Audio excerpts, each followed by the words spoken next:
ایک چرواہے کے پاس ایک اچھی نسل کا کتا تھا جو انتہائی وفادار تھا اور چرواہے کی بھیڑوں کی حفاظت کرتا تھا۔ چرواہے نے اس کا نام ترابش رکھا ہوا تھا۔ ترابش اتنا سمجھدار تھا کہ چرواہے کی غیر موجودگی میں خود ہی بھیڑوں کو چرنے کے لیے جنگل لے جاتا اور شام کو ہانک کر واپس لے آتا۔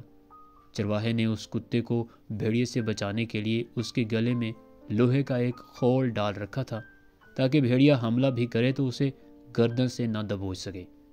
ایک دن کتا بیمار ہو گیا۔ چرواہے نے اس کا بہت علاج کرایا مگر وہ بچ نہ سکا اور مر گیا۔ چرواہے کو بہت افسوس ہوا۔ اس نے اسے نہلا دھلا کر وہاں لے جا کر دفن کر دیا جہاں گاؤں والے اپنے مردوں کو دفن کرتے تھے۔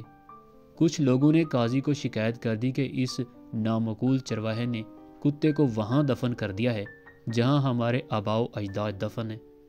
قاضی نے جب یہ سنا تو اسے سخت غصہ آیا۔ اس نے چرواہے کو اپنی عدالت میں طلب کیا اور گرج کر کہا، او نامعقول انسان، تم نے یہ کیا بےہودہ حرکت کی ہے؟ تمہیں اس کی کڑی سزا ملے گی۔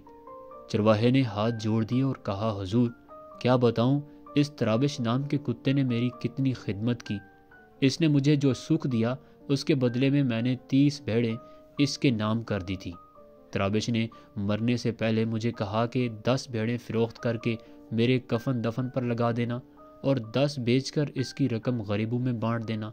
قاضی نے کہا، یہ تو 20 ہوئی، باقی 10 کہاں ہیں؟ چرواہے نے کہا، جناب میرے کتے نے ان کے بارے میں مجھے کچھ نہیں بتایا، تاہم میں نے یہ فیصلہ کیا ہے کہ یہ 10 بھیڑیں میں آپ جیسے نیک اور ایماندار شخص کی نظر کر دوں گا۔ آپ یہ تحفہ قبول کیجئے۔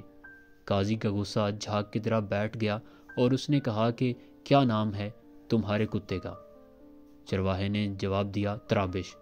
قاضی نے دعا کے لیے ہاتھ اٹھا لیے اور کہا، میں سب کو حکم دیتا ہوں کہ میرے ساتھ ہاتھ اٹھا کر ترابش کے لیے دعا کریں۔